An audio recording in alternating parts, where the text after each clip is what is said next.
Hello മച്ചന്മാരെ, welcome back to Mallu explainer. കുറച്ച് ദിവസമായിട്ട് കമന്റ് ബോക്സിൽ ഞാനൊരു കാര്യം കാണുന്നുണ്ട്, മല്ലു എക്സ്പ്ലെയിനർ നല്ലൊരു ഫീൽ ഗുഡ് മൂവി ചെയ്യുമെന്ന്. എന്നാൽ സിമ്പിൾ ആയിട്ടുള്ള ഒരു ഫീൽ ഗുഡ് മൂവി ചെയ്യുന്നതിൽ ഒരു രസമില്ലല്ലോ. അതുകൊണ്ട് തന്നെ ഭയങ്കര അഡ്വഞ്ചർ ആയിട്ടുള്ള ഒരു ഫീൽ ഗുഡ് മൂവിയുടെ കഥ നമുക്കിന്ന് കേൾക്കുകയല്ലേ. ഒരു നായ, നല്ല ഭീമാകാരമായ ശരീരമാണ് അവന്, എന്നാൽ ആന മടിയനാണ്. ഇങ്ങനെയുള്ള ഈ നായ കള്ളന്മാർ കാരണം നേരെ വെറും മഞ്ഞ് മൂടിയ അലാസ്ക എന്ന് പറഞ്ഞ പ്രദേശം ഉണ്ടല്ലോ, അങ്ങോട്ടേക്ക് എത്തിപ്പെടുകയാണ്. പിന്നീട് അവന്റെ അപ്രതീക്ഷിതമായിട്ടുള്ള പല സാഹസികമായ യാത്രകളും ആരംഭിക്കുകയാണ്. എന്തൊരു രസാന്നറിയോ, ഭയങ്കര അടിപൊളിയായിട്ട് തന്നെ നമുക്ക് ഈ ഒരു കഥ കേട്ടിരിക്കാം. അവസാനം ഈ നായയും കൊണ്ട് മലമുകളിലേക്ക് നിധി വരെ പെറുക്കാൻ പോകുന്നുണ്ട്. ഒരിക്കലും ബോറടിക്കാത്ത പല ലെവലിലേക്കും പോകുന്ന ഒരു സ്റ്റോറിയാണ് ഇത് കേട്ടോ. അവസാനം നമ്മുടെ കണ്ണൊക്കെ ഒന്ന് നിറഞ്ഞു പോകും. നിറഞ്ഞിട്ടില്ലെങ്കിൽ ഞാൻ എന്തായാലും നിങ്ങളെ കരയിപ്പിക്കും. അത്രയും ഇമോഷണലി നമ്മൾ ഈ കഥയുടെ അവസാനം ടച്ച് ചെയ്യുക കേട്ടോ. അതുപോലെ തന്നെ ഭയങ്കര രസമാണ് ഇതിൽ ആ നായയുടെ കാര്യം. അത്യാവശ്യം നല്ല രീതിയിൽ കോമഡിയൊക്കെ ഉണ്ട് കേട്ടോ. അത് നല്ല രീതിയിൽ പറഞ്ഞ് ഫലിപ്പിക്കാനായിട്ട് ഞാൻ എന്റെ ഭാഗത്തുനിന്നും പരമാവധി ശ്രമിക്കും. അപ്പൊ പിന്നെ ഈ കഥയിലേക്ക് പോവല്ലേ, കഥയുടെ ഈ മായാ ലോകത്തിലേക്ക്. So again welcome back to Mallu explainer. സിനിമ ആരംഭിക്കുന്നത് തന്നെ നമ്മൾ ഒരു കാര്യം കാണിച്ചുകൊണ്ടാണ്. കുറച്ച് വർഷങ്ങൾക്ക് മുന്നേ തന്നെ ആർട്ടിക് പ്രദേശത്തിലേക്ക്, മഞ്ഞ് മൂടിയ പ്രദേശത്തിലേക്ക് സ്വർണം എടുക്കാനായിട്ട് പല ആളുകളും പോയിട്ടുണ്ട്. പോയ ചില ആൾക്കാരൊക്കെ സ്ഥിരമായിട്ട് അവിടെ താമസിക്കാൻ ആരംഭിച്ചു. മാത്രമല്ല, അന്ന് അവിടെ താമസിച്ച് യാത്ര ചെയ്തിരുന്ന ആൾക്കാർക്ക് അവരുടെ ഭാരവും ബാക്കിയുള്ള വസ്തുക്കളും ഇതെല്ലാം ചുമക്കാനായിട്ട് നായകളെ ആവശ്യമായിരുന്നു. അതുകൊണ്ട് തന്നെ തണുത്തുറഞ്ഞ ആ ഒരു പ്രദേശത്തിലേക്ക് ഒരുപാട് നായകളെ കൊണ്ടുപോയി. ഇതിനുശേഷം നമ്മുടെ കഥാനായകനായിട്ടുള്ള ബക്കിനെ കാണിക്കാൻ ഒരു തെരുവിലൂടെ അവൻ അങ്ങനെ അർമാദിച്ച് നടക്കുകയാണ്. അതിനുള്ള ധൈര്യം അവനുണ്ട്. അതുപോലെ തന്നെ ബക്കിനെ കുറിച്ച് പറയുകയാണെങ്കിൽ ആൾ അത്യാവശ്യം നല്ല സൈസാണ് കേട്ടോ. ഇതെല്ലാത്തിനും പുറമെ ഈ ബക്കിന്റെ യജമാൻ ആളൊരു ജഡ്ജാണ്. അതുകൊണ്ട് തന്നെ അതിന്റെ ആ ഒരു അഹങ്കാരം നമ്മുടെ ബക്കിനുണ്ട് കേട്ടോ. എന്തും ചെയ്യുന്ന ഒരുമാതിരി ഒരു വികൃതി പിടിച്ച പട്ടിയാണ് ഈ ബക്ക്. അതിലൂടെ പോകുന്ന ആൾക്കാരെയൊക്കെ ചുമ്മാ കിടന്ന് കയറി ചൊറിയ കേട്ടോ. ആ കൂട്ടത്തിൽ ഒരു പാവം പോസ്റ്റ്മാൻ ഇയാളെ പിടിച്ച് വെറുതെ ഉപദ്രവിച്ചുകൊണ്ടിരിക്കുകയാണ് നമ്മുടെ ബക്ക്. എന്തായാലും ആ ഒരു തെരുവിലൂടെ ഉന്മേഷത്തോട് കൂടിയിട്ട് വികൃതി കളിച്ച് നടക്കുന്ന ഈ ബക്കിനെ ഒരാൾ നോട്ടിടുന്നുണ്ട്. ഒരു കള്ളനാണ്. അയാളുടെ കയ്യിൽ ആ സമയത്ത് ഒരു ന്യൂസ് പേപ്പർ ഉണ്ടായിരുന്നു. ഇതുപോലെ പട്ടികളെ കൊടുക്കുകയാണെങ്കിൽ നല്ല തുക കിട്ടും എന്നുള്ളൊരു വാർത്ത ഇയാൾ കാണുകയാണ്. അതോടുകൂടിയിട്ട് ഈ കള്ളൻ നമ്മുടെ ബക്കിനെ നോട്ട് കിട്ടും. ഇതിനുശേഷം നേരെ ബക്ക് താമസിക്കുന്ന ഒരു വീട് കാണിക്കുകയാണ്. അവിടെ ആ ഒരു ജഡ്ജിയുടെ കുറേയധികം തൊഴിലാളികൾ ഉണ്ടാവുമല്ലോ. ഇവരെല്ലാം എഴുന്നേൽപ്പിക്കുന്നത് തന്നെ ഈ ബക്കാണ്. അതും സാധാരണ രീതിയിലല്ല. ഈ സ്ത്രീകളുടെ ബെഡിൽ പോയിട്ട് ഒരേറ്റ ചാട്ടാണ്. ഒരുമാതിരി ഒരു ബഡാ സൈസ് പട്ടിയല്ലേ. ഇതിന്റെ വെയിറ്റ് കാരണം ഇവരെല്ലാം പൊന്തി പോകും. ആകെ ഞെട്ടെന്ന് പറയാലോ. ഇതെല്ലാം കഴിഞ്ഞാൽ അവൻ നേരെ പോവുക അടുക്കളയുടെ ഭാഗത്തേക്കാണ്. എന്തെങ്കിലുമൊക്കെ ഫുഡ് കിട്ടിയാൽ അതപ്പം തന്നെ കടിച്ചു തിന്നണം. എന്നാൽ ബക്ക് വരുന്നുണ്ട് എന്ന് മനസ്സിലാക്കിയ ഉടനെ തന്നെ ജോലിക്കാരൊക്കെ എന്ത് ചെയ്യും, ഈ ഫുഡ് എടുത്ത് ഒളിപ്പിച്ചു വെക്കും. പാവം നമ്മുടെ ബക്കാണെങ്കിൽ എന്തെങ്കിലും തരുമോ എന്ന ഭാവത്തിൽ അവിടെ പോയിട്ട് അങ്ങനെ ഇരിക്കുക കേട്ടോ. ഇപ്പൊ ജഡ്ജി വന്നിട്ട് അവനെ തൂക്കിയെടുത്ത് പുറത്തേക്ക് ഇടുകയാണ്. നീ കുറച്ചു നേരം പുറത്തു പോയിരിക്കണം, നിന്റെ വികൃതി അതൊക്കെ ഒന്ന് ഇച്ചിരി കുറയട്ടെ എന്ന് പറഞ്ഞിട്ട്. മാത്രമല്ല, ഇന്ന് ഈ വീട്ടിലേക്ക് ഒരുപാട് അതിഥികൾ വരുന്നുണ്ട്. കാരണം ജഡ്ജിന്റെ ബർത്ത്ഡേ ആണ്. പിന്നീട് ഒരു ഇച്ചിരി സങ്കടത്തോട് കൂടിയിട്ട് ബക്ക് പുറത്തേക്ക് പോവാണ്. നന്നായിട്ട് വിശക്കുന്നുണ്ട്. എന്തെങ്കിലുമൊക്കെ തിന്നാൻ കിട്ടിയേ മതിയാവുള്ളൂ. കയ്യും കാലൊക്കെ വറക്കാൻ തുടങ്ങണം അവന്റെ. അങ്ങനെ നോക്കുമ്പോൾ ഒരു മുയലിനെ കാണുകയാണ്. അതിനെ പിടിക്കാനായിട്ട് അവൻ പിന്നാലെ ചെന്നെങ്കിലും അപ്പോഴേക്കും ഓട്ടത്തിൽ ഗോൾഡ് മെഡൽ മേടിച്ച നമ്മുടെ മുയലെണ്ണൻ ഉണ്ടല്ലോ, അതിന്റെ മാളത്തിൽ കയറി വിളിക്കുകയാണ്. അങ്ങനെ അതിനെയും കിട്ടിയില്ല. ആകെ നിരാശയിൽ ബഗ് അങ്ങനെ വീടിന് പുറത്തിരിക്കുകയാണ്. അപ്പോഴേക്കും ജഡ്ജിന്റെ സുഹൃത്തുക്കളും കുടുംബക്കാരും എല്ലാവരും ഇങ്ങോട്ടേക്ക് വന്നു. അപ്പൊ എല്ലാവർക്കും കൊടുക്കാനായിട്ട് നല്ല ഗംഭീരമായിട്ടുള്ള ഭക്ഷണം തന്നെ അവിടെ റെഡിയാക്കി വെച്ചിട്ടുണ്ട്. അത് വീടിന് പുറത്ത് ചെറിയൊരു പന്തൽ പോലെ ഒരു സ്ഥലമുണ്ട്. അവിടെയാണ് ഒരു ടേബിൾ ഇതെല്ലാം ഒരുക്കി വെച്ചിരിക്കുന്നത്. ഇത് നമ്മുടെ ബക്ക് കാണുകയാണ്. ഇതേതായിരുന്നതിന്റെ മുൻഭാഗത്ത് ഈ ജഡ്ജിന്റെ സുഹൃത്തുക്കളും കുടുംബക്കാരും എല്ലാവരും വന്ന് ഒരു ഗ്രൂപ്പ് ഫോട്ടോ എടുക്കുകയാണ്. ആ ഫോട്ടോയിലേക്ക് വേഗം തന്നെ ബക്കും പോയി നിൽക്കുകയാണ്. അല്ല, അവന്റെ വായിൽ എന്തോ ഒന്ന് കാണുന്നുണ്ടല്ലോ. സൂക്ഷിച്ചു നോക്കടാ ഉണ്ണി, അതെന്താണെന്ന്.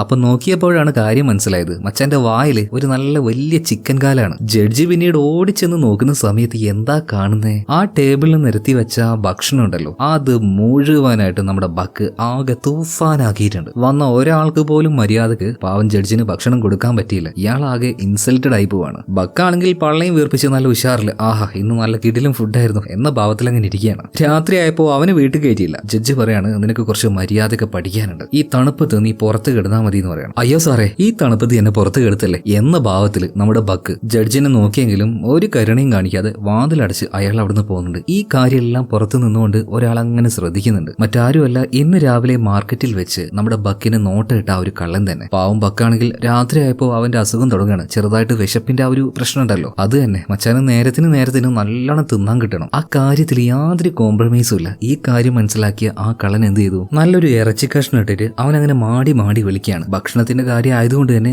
ബക്ക് നൈസായിട്ട് അങ്ങോട്ടേക്ക് ചെല്ലുകയാണ്. എന്നാലും ആ ഒരു കൂട്ടിലേക്ക് കയറുന്നതിന് മുന്നേ ബക്ക് നന്നായിട്ടൊന്ന് ആലോചിക്കുകയാണ്. ഇത് കഴിക്കണോ വേണ്ടയോ? അധികം നേരമൊന്നും വേണ്ടി വന്നില്ല. അവൻ തീരുമാനം എടുത്തു, കഴിക്കുക തന്നെ. അല്ലാതെ ഈ ബക്ക് വേറെ എന്ത് തീരുമാനം എടുക്കാനാണ്? പക്ഷേ പാവം ബക്കിന് അറിയാത്തൊരു കാര്യമുണ്ട്. അവനിപ്പോ ചെന്ന് കയറുന്നത് ഒരു കെണിയിലേക്കായിരുന്നു. അവൻ കയറിയ ഉടനെ തന്നെ ആ പെട്ടി അയാൾ പൂട്ടുകയാണ്. പിന്നീട് ഈ കള്ളൻ അർദ്ധരാത്രിയിൽ തന്നെ നമ്മുടെ ബക്കിനെ അടച്ചു വെച്ച ആ ഒരു പെട്ടി ഉണ്ടല്ലോ അത് മറ്റൊരു കൂട്ടർക്ക് കൈമാറുകയാണ്. എന്നിട്ട് കാശ് മേടിക്കുകയാണ്. ഇതിനുശേഷം ബക്കിനെ കൊണ്ടുപോകുന്നത് ഒരു ട്രെയിനിലാണ്. തനിക്ക് ചുറ്റും എന്താ സംഭവിക്കുന്നതെന്ന് പോലും ബക്കിന് മനസ്സിലാവുന്നില്ല കേട്ടോ. സമയം കുറെ പോകുന്നുണ്ട്. അതുപോലെ നന്നായിട്ട് വിശക്കുന്നുണ്ട്. ആ ട്രെയിൻ ഒരുപാട് ദൂരത്തേക്ക് പോയി. കുറെ നേരം കഴിഞ്ഞപ്പോൾ വിശപ്പ് സഹിക്കാൻ പറ്റാതായപ്പോൾ അവൻ ആ ഒരു കൂട് പൊളിച്ച് പുറത്തേക്ക് ഇറങ്ങുകയാണ്. എന്നാൽ അവിടെ തന്നെ ഉണ്ടായിരുന്ന ഒരാള് കയ്യിലുണ്ടായിരുന്ന ഒരു പട്ടിക കഷ്ണം വെച്ച് അവനിട്ട് ഒരേറ്റ അടിയാണ് കേട്ടോ. അടി കൊണ്ട് തെറിച്ച് വീണ പാവം ബക്ക് അയ്യോ ചേട്ടാ ഇനി തല്ലല്ലേന്ന് പറഞ്ഞിട്ട് ആ മൂലയ്ക്ക് പോയി കിടക്കുകയാണ്. പിന്നെയും കുറെ സമയം കഴിഞ്ഞു. തിന്നാൻ ഇതുവരെയായിട്ടൊന്നും കിട്ടിയില്ല. അവനെ ആണെങ്കിൽ ഒരു കയറിൽ കെട്ടി വെച്ചിരിക്കുകയാണ്. അവസാനം ഇവരെല്ലാവരെയും നോക്കിയിട്ട് നമ്മുടെ ബക്ക് പറയുന്നുണ്ട്, ഡാ തിന്നാൻ തരാൻ പറ്റില്ലെങ്കിൽ കൊന്നിട്ട് പോടാ, ഇങ്ങനെ നരകിപ്പിച്ച് കൊല്ലല്ലടാ എന്ന് പറയാണ്. എന്തായാലും അവസാനം ഗതി കെട്ട ബക്ക് കയറ് പൊട്ടിക്കുകയാണ്. കയറ് പൊട്ടിച്ച് പുറത്തേക്ക് വന്ന് നോക്കുമ്പോൾ അവനാകെ ഞെട്ടിപ്പോയി. കാരണം അവനിപ്പോ ഉള്ളത് കരയിലൊന്നുമല്ല.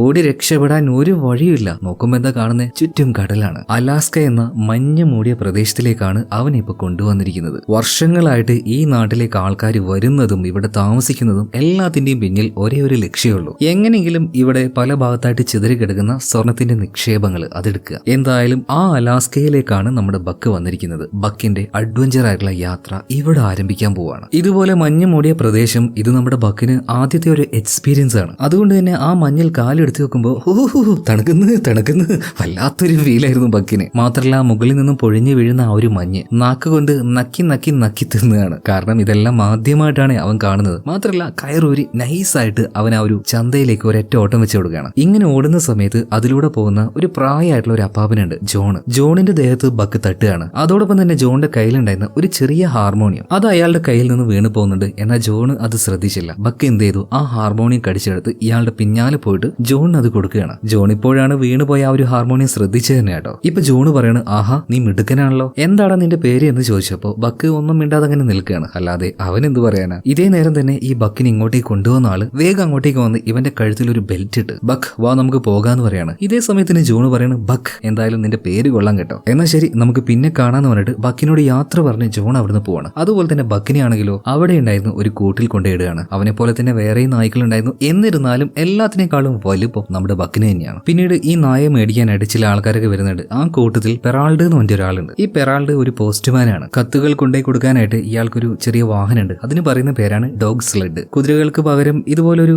മരത്തിന്റെ വണ്ടിയിൽ ഈ നായകളെ വെച്ച് കെട്ടും. അതിന് ചക്രമൊന്നും ഉണ്ടാവില്ല, കാരണം ഇത് ഐസിലൂടെ തെന്നിച്ചു കൊണ്ടുവന്ന വണ്ടിയാണ്. അപ്പൊ ആ വണ്ടി വലിക്കാനായിട്ട് ഒരു പട്ടിയുടെ കുറവുണ്ട്. അതുകൊണ്ടാണ് ഒരു പട്ടിയെ മേടിക്കാനായിട്ട് പെറാൾഡ് വന്നതും വലിയ പട്ടിയായിട്ടുള്ള ബക്കിനെ തന്നെ മേടിച്ചു പോയതും. എന്നാൽ ഈ പെറാൾഡിന്റെ അസിസ്റ്റന്റ് ആയിട്ടുള്ള ഒരു ലേഡി ഉണ്ട്, മെർസീഡീസ്. അവര് പറയാണ്, അല്ല 2 നായ വേണ്ടേ, ഒന്നിനെ മാത്രം മേടിച്ചാൽ കാര്യമുണ്ടോ? എന്തിനാ 2 നായ? 2 നായകളുടെ വലുപ്പം എന്തായാലും ഇവനുണ്ടല്ലോ, ഇവൻ മതി. പിന്നീട് അവിടെ ഓൾറെഡി ഈ വണ്ടി വലിക്കാൻ ആവശ്യമായിട്ടുള്ള വേറെ നായ്ക്കളുണ്ടായിരുന്നു. അതിൽ ഏറ്റവും മുന്നിൽ നിൽക്കുന്ന ആ നായ്ക്കളുടെ നേതാവ് എന്ന് പറയുന്നത് സ്പിറ്റാണ്. ആളൊരു ഇച്ചിരി ഡേഞ്ചറാണ്. ഓക്കെ, അവന്റെ അടുത്തേക്ക് എന്തായാലും പോണ്ട. ബാക്കിയുള്ള പട്ടികളെയും ബക്കിനെ പരിചയപ്പെടുത്തി കൊടുക്കുകയാണ്. ഡേവ്, കേളി, നിഗ്, സ്കീറ്റ്, അങ്ങനെ ഒരു 4-5 എണ്ണം. അങ്ങനെ ഈ നായ്ക്കളുടെ മുഴുവൻ ബേക്കിലായിട്ട് ഒരാളുടെ ഒഴിവുണ്ട്. ആ ഒഴിവിലേക്കാണ് നമ്മുടെ ബക്കിനെ കൊണ്ടുവന്നത്. മാത്രമല്ല അവന്റെ കഴുത്തിൽ ഒരു ബെൽറ്റ് ഇട്ട് കൊടുക്കുകയാണ്. ഇതിനുശേഷം 500 കിലോമീറ്ററോളം താണ്ടി അപ്പുറത്തേക്കാണ് ഇവർ കത്ത് കൊടുക്കാൻ വേണ്ടി ഇനി പോകുന്നത്. അപ്പൊ ആ കാര്യങ്ങളൊക്കെ ഈ നായ്ക്കളോട് അങ്ങനെ പറയുന്നുണ്ട്. ഇത് മനസ്സിലാവുന്നുണ്ടാവോ ഇല്ലയോ ആർക്കറിയാം. എന്തായാലും എല്ലാവരും അത് ശ്രദ്ധിച്ച് കേൾക്കുന്ന സമയത്ത് ബക്ക് മാത്രം ഇതെന്ത് തേങ്ങിയത്, കഴുതി ചൊറിയുന്നു,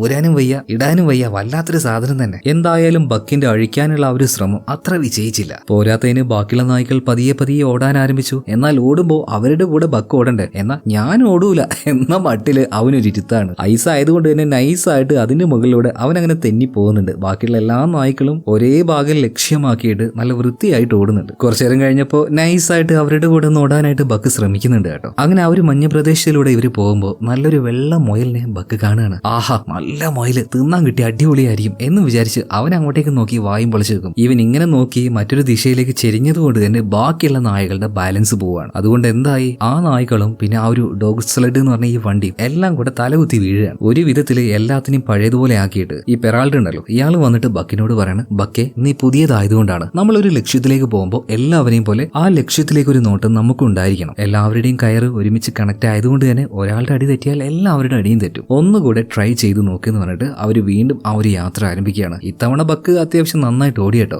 എന്നാലും ചില സമയത്തൊക്കെ ഈ ആളുകൾ കിതക്കുമ്പോൾ എന്താടാ നീ നായ കിതക്കുന്ന പോലെ കിതക്കുന്നതെന്ന് ചോദിക്കില്ലേ, അത് ചിലപ്പോ ഇത് കണ്ടിട്ടായിരിക്കണം. എന്തായാലും ബക്കിനെ നോക്കിയ മച്ചാൻ കിതച്ച് നാവ് വരെ പുറത്തേക്ക് ചാടി. അത് പിന്നെ പണ്ടേ അങ്ങനെയാണല്ലോ, പണിയെടുത്ത് തിന്നുന്ന ശീലം നമ്മുടെ ബക്കിനില്ലല്ലോ. അങ്ങനെ രാത്രിയായപ്പോൾ എല്ലാവരും വിശ്രമിക്കാനായിട്ട് ഒരു സ്ഥലത്തിരിക്കുകയാണ്. പക്ഷേ അലാസ്കയിൽ ആ ഒരു മഞ്ഞ് മൂടിയ പ്രദേശവും ആ ഒരു തണുപ്പും ഇതൊന്നും ബക്കിന് പരിചയമില്ല. പറ്റിയില്ലല്ലോ. അതുകൊണ്ട് ബാക്കിയുള്ള നായ്ക്കളെ പോലെ പുറത്ത് കിടക്കാനായിട്ട് അവന് പറ്റുന്നില്ല. പെറാൾഡും അതുപോലെ തന്നെ അസിസ്റ്റന്റ് ആയിട്ടുള്ള മെർസിഡസ് ഇവർക്ക് വേണ്ടി 2 ടെന്റ് ഉണ്ടാക്കിയിട്ടുണ്ട്. രാത്രിയായപ്പോൾ മെർസിഡസ് നല്ല ഉറക്കത്തിലാണ്. അപ്പൊ മെർസിഡസിനെ പതിയെ തള്ളി പുറത്താക്കിയിട്ട് നീ പുറത്ത് കിടക്കടി, ഞാൻ ഉള്ളിൽ കിടക്കട്ടെ എന്ന് പറഞ്ഞിട്ട് ബക്ക് ടെന്റിന്റെ ഉള്ളിൽ കയറി കിടക്കുകയാണ്. എന്നാൽ ഈ തള്ളി മാറ്റിയതൊന്നും മെർസിഡസ് അറിഞ്ഞില്ല. കുറച്ചു കഴിഞ്ഞ് നല്ല തണുപ്പായിട്ട് എഴുന്നേറ്റ് നോക്കുമ്പോൾ അവള് പുറത്തും അതുപോലെ തന്നെ ബക്കുള്ളിലും. ആഹാ, എന്നെ തള്ളി നീ പുറത്താക്കുമല്ലടാ, മര്യാദക്കെണി ചൊടിയെന്ന് പറഞ്ഞിട്ട് അവൻ അവിടുന്ന് ആട്ടി പുറത്തേക്കാക്കുകയാണ്. പാവം ബക്ക് ആ തണുപ്പത്ത് കിടന്ന് തണുത്ത് വിറച്ചുകൊണ്ടിരിക്കുകയാണ്. ഇതേ നേരം തന്നെ അവന്റെ മുന്നിലേക്ക് വലിയൊരു കറുത്ത ചെന്നായ വന്ന് നിൽക്കുന്നത് പോലെ അവന് തോന്നുകയാണ്. ഈ ഇടയായിട്ട് അവൻ ഈ ഒരു കാഴ്ച ഇടക്കിടക്ക് കാണുന്നുണ്ട്. അതായത് അതവന്റെ ഒരു തോന്നല് മാത്രമാണ്. അങ്ങനെ ആ രാത്രി കഴിഞ്ഞു. പിറ്റേ ദിവസം രാവിലെ ആയപ്പോഴേക്കും നമ്മുടെ ബക്ക് എഴുന്നേൽക്കുമ്പോൾ അവന്റെ ദേഹത്തൊക്കെ ഒരുപാട് മഞ്ഞാണ്. എന്നിരുന്നാലും പതിയെ ഈ കാലാവസ്ഥയോട് അവൻ ഇങ്ങനെ പതിയെ ചേരാൻ തുടങ്ങി കേട്ടോ. അങ്ങനെ അന്നത്തെ യാത്രയും ആരംഭിക്കുകയാണ്. പോസ്റ്റ്മാനായിട്ടുള്ള പെറാൾഡ് പല സ്ഥലത്തേക്കും പോയിട്ട് കത്തുകളൊക്കെ കൊടുക്കുന്നുണ്ട്. അങ്ങനെ വീണ്ടും രാത്രിയായിട്ടുണ്ട്. വിശ്രമിക്കാനായിട്ട് എല്ലാവരും ഒരു സ്ഥലത്ത് ടെന്റ് അടിച്ചു. മാത്രമല്ല ഈ നായ്ക്കൾക്ക് കഴിക്കാനായിട്ട് ഭക്ഷണം കൊടുക്കണമല്ലോ. അതെല്ലാം ഓൾറെഡി പോസ്റ്റ്മാനായിട്ടുള്ള പെറാൾഡും അതുപോലെ മെർസിഡസും അവരുടെ വണ്ടിയിൽ കരുതിയിട്ടുണ്ട്. അപ്പൊ ആ മീനുകളെ ഓരോരുത്തർക്കും വീതം വെച്ച് കറക്റ്റ് ആയിട്ട് കൊടുക്കുന്നുണ്ട് കേട്ടോ. എല്ലാവരും അത് കഴിക്കാൻ നിൽക്കുമ്പോൾ കിട്ടിയ ഭക്ഷണം ആദ്യം തന്നെ സ്പിറ്റ് കഴിച്ചു തീർക്കുകയാണ്. അതായത് ഈ പട്ടികളുടെ ഇപ്പോഴത്തെ ലീഡർ. എന്തായാലും അവന്റെ തീറ്റ കഴിഞ്ഞപ്പോൾ കൂട്ടത്തിൽ ഏറ്റവും ആരോഗ്യം കുറഞ്ഞ ഒരു പട്ടിയുടെ അടുത്തേക്ക് വന്നിട്ട് അവനെ പേടിപ്പിക്കുകയാണ്. എന്നിട്ട് അവന്റെ മീന് ഇപ്പൊ സ്പിറ്റ് മേടിച്ചെടുത്തുകൊണ്ട് പോവാണ്. പേടിയോടെയാണ് ബാക്കിയുള്ള എല്ലാ നായ്ക്കളും ഇത് നോക്കി നിൽക്കുന്നത്. ഒരു നേതാവ് കാണിക്കാൻ പാടില്ലാത്ത തറപ്പണി അതാണ് സ്പിറ്റ് ഇവിടെ കാണിച്ചത്. ഇതേ നേരത്ത് തന്നെ നമ്മുടെ ബക്ക് ഉണ്ടല്ലോ, അവൻ ഇത് കണ്ട് സങ്കടമായിട്ട് അവൻ എന്താക്കി, ആ മീൻ നേരെ കൊണ്ടുപോയിട്ട് ആ പാപം പട്ടിക്ക് കൊടുക്കുകയാണ്. ഇത് കണ്ട് ബാക്കിയുള്ള എല്ലാ പട്ടികളും അത്ഭുതപ്പെട്ട് നമ്മുടെ ബക്കിനെ തന്നെ അങ്ങനെ നോക്കി നിൽക്കുകയാണ്. വീണ്ടും അന്നേ ദിവസം രാത്രി കഴിഞ്ഞു. പിറ്റേ ദിവസം രാത്രി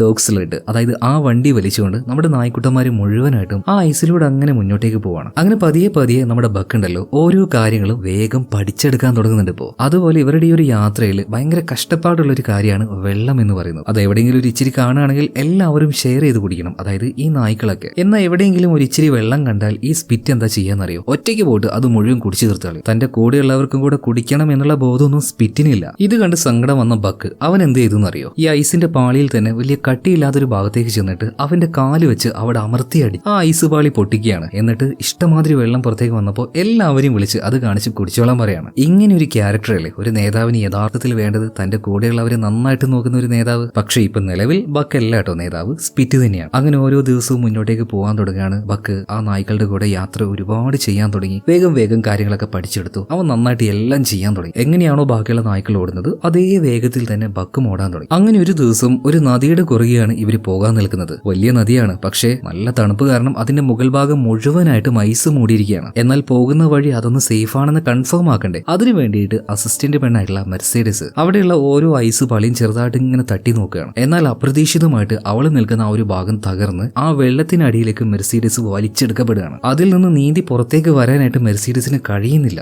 എന്നാൽ ഉടനെ തന്നെ ബക്ക് ഒന്നും നോക്കിയില്ല, വെള്ളത്തിലേക്ക് എടുത്തു ചാടുകയാണ്. പിന്നീട് അതിനടിയിൽ നിന്നും ഈ മെർസിഡസിനെ രക്ഷപ്പെടുത്തി അവൻ അങ്ങനെ കൊണ്ടുവരികയാണ്. പക്ഷേ മുകളിലേക്ക് കടക്കാനായിട്ട് ഒരു വഴി വേണമല്ലോ. ആ സമയത്ത് അവൻ എപ്പോഴും കാണുന്ന ആ ഒരു കറുത്ത ചെന്നായുടെ രൂപത്തെ കാണുന്നുണ്ട്. ആ ഭാഗം ലക്ഷ്യമാക്കി അവൻ ഒരൊറ്റ പോക്കാണ്, തല വെച്ച് അവിടെ ഒരു ഇടി കൊടുക്കുകയാണ്. അപ്പൊ ആ ഐസ് വാളി പൊട്ടിയിട്ട് അവിടെ ഒരു ഗ്യാപ്പ് ഉണ്ടായി. അതിലൂടെ മെർസിഡസ് പുറത്തേക്ക് ഇറങ്ങുന്നുണ്ട്. എന്നാൽ ആ വെള്ളത്തിൽ നമ്മുടെ ബക്ക് പെട്ടുപോവാണ്. അവൻ ഏത് ഭാഗത്തേക്കാ പോയത് എന്ന് പെറാൾഡ് നോക്കിയിട്ട് മനസ്സിലാവുന്നേയില്ല. പല ഭാഗത്തേക്കും ചെന്ന് ഐസ് കുത്തി പൊട്ടിക്കാനായിട്ട് പെറാൾഡ് നോക്കുന്നുണ്ട്. ഇതേ നേരത്ത് തന്നെ ഒരു വടി ആരോ ഒരാൾ കൊണ്ടേ കൊടുത്തിട്ട് നിങ്ങൾ ഐസ് പൊട്ടിക്കുകയാണെങ്കിൽ ഇതാ ഇത് വെച്ച് പൊട്ടിച്ചോ എന്നിട്ട് കൊടുക്കുന്നുണ്ട്. നോക്കുമ്പോ ആരാ, നമ്മുടെ ബക്ക് തന്നെ. അവൻ എങ്ങനെയോ വേറൊരു വഴി കണ്ടുപിടിച്ച് പുറത്തേക്ക് വന്നിട്ടുണ്ട്. എന്തായാലും നമ്മുടെ മച്ചാൻ കിടിലൻ തന്നെ, ഒരാളുടെ ജീവനല്ലേ രക്ഷപ്പെടുത്തിയിരിക്കുന്നത്. അതുകൊണ്ട് മെർസിഡീസിന് ഇപ്പൊ നമ്മുടെ ബക്കിനോട് ഭയങ്കര ഇഷ്ടമാണ്. അതുപോലെ തന്നെ നമ്മുടെ പെറാൾഡ് നമ്മുടെ ബക്കുമായിട്ട് നന്നായിട്ട് അടുക്കുകയാണ്. എന്നാൽ ഈ കാര്യം കൂട്ടത്തിൽ ഒരാൾക്ക് തീരെ അങ്ങോട്ട് ഇഷ്ടമാവുന്നില്ല. ആരായിരിക്കും, പട്ടികളുടെ നേതാവായിട്ടുള്ള സ്പിറ്റിന് തന്നെ. അപ്പൊ ഭയങ്കര ദേഷ്യത്തോടും വൈരാഗ്യത്തോടു കൂടിയിട്ടാണ് ബക്കിനെ ഇപ്പോ സ്പിറ്റ് നോക്കുന്നത് കേട്ടോ. അങ്ങനെ രാത്രിയായപ്പോ ബക്കിന് നന്നായിട്ട് വിശന്നു. ഒരു മുയലിനെ കണ്ടപ്പോ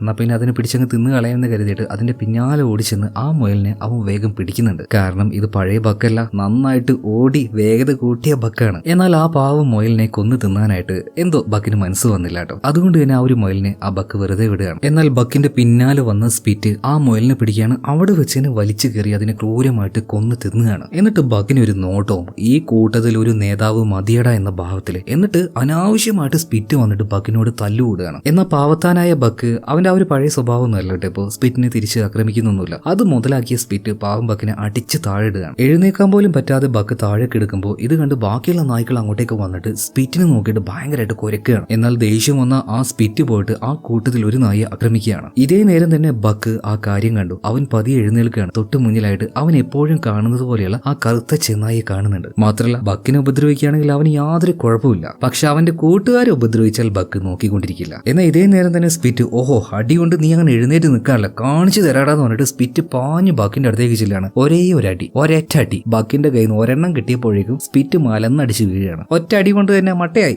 എഴുന്നേൽക്കുന്ന പോലുമില്ല. ഇനി ഈ പട്ടികളുടെ മുഴുവൻ ലീഡറായിട്ട് വരുന്നത് നമ്മുടെ ബക്കായിരിക്കും. പിറ്റേ ദിവസം രാവിലെ ആയിട്ട് പെറാൾഡ് നോക്കുമ്പോൾ സ്പിറ്റിനെ കാണാനില്ല. ബാക്കിയുള്ള നായ്ക്കൾ ആരും ഒന്നും മിണ്ടുന്നില്ല കേട്ടോ. നായകൾക്കിടയിൽ നടന്ന ആ ഒരു പൊളിറ്റിക്സ് അതെന്താണെന്ന് പെറാൾഡിന് അറിയില്ലല്ലോ. എന്തായാലും സ്പിറ്റിനെ കാണാത്തതുകൊണ്ട് തന്നെ കൂട്ടത്തിൽ മറ്റൊരു നായെ മുന്നിൽ കെട്ടാമെന്ന് വിചാരിച്ചപ്പോൾ നമ്മുടെ ബക്ക് പോയിട്ട് മുന്നിൽ നിൽക്കണം. എന്നാൽ പെറാൾഡ് പറയണേ ഏയ് നീ വേണ്ട നിനക്ക് അത്രയ്ക്ക് എക്സ്പീരിയൻസ് ഒന്നുമില്ല, നമ്മുടെ സോളക്സ് വരട്ടെ, അവനാണെങ്കിൽ 5 വർഷത്തെ എക്സ്പീരിയൻസ് ഉണ്ട്. ബേക്കിലേക്ക് പോയി നിൽക്കണമെന്ന് പറയുമ്പോൾ ബക്ക് അവിടെ ഒരേ ഒരു ഇരുത്ത് കേട്ടോ. പിന്നിലേക്ക് പോകാൻ പറഞ്ഞിട്ട് അവൻ പോകുന്നില്ല, ഞാൻ പോവില്ല ഇവിടെ തന്നെ ഇരിക്കും എന്ന മട്ടിൽ അവൻ ഇരിക്കുകയാണ്. അങ്ങനെ അവസാനം ബക്കിനെ പെറാൾഡും അതുപോലെ തന്നെ മെർസിഡീസ് രണ്ടുപേരും കൂടെ തള്ളിയാണ് ബേക്കോട്ട് കൊണ്ടുപോകുന്നത്. അവൻ അനങ്ങാണ്ടിരിക്കുകയാണ് കേട്ടോ. പിന്നീട് സോളക്സ് എന്ന് പറഞ്ഞ പട്ടിയെ മുന്നോട്ടേക്ക് കൊണ്ടുവന്നിട്ട് അതിന്റെ കഴുത്തിൽ കയറിടാൻ നോക്കുമ്പോൾ എന്റെ കഴുത്തിൽ ഇടണ്ട, ഇടുകയാണെങ്കിൽ ബക്കിന്റെ കഴുത്തിൽ ഇട്ടാൽ മതി എന്ന് പറയണം. അങ്ങനെ ഇപ്പൊ പെറാൾഡ് ഒരു രക്ഷയില്ലാതെ അവസാനം ബക്കിന്റെ കഴുത്തിൽ തന്നെ ഇട്ട് കൊടുക്കുകയാണ്.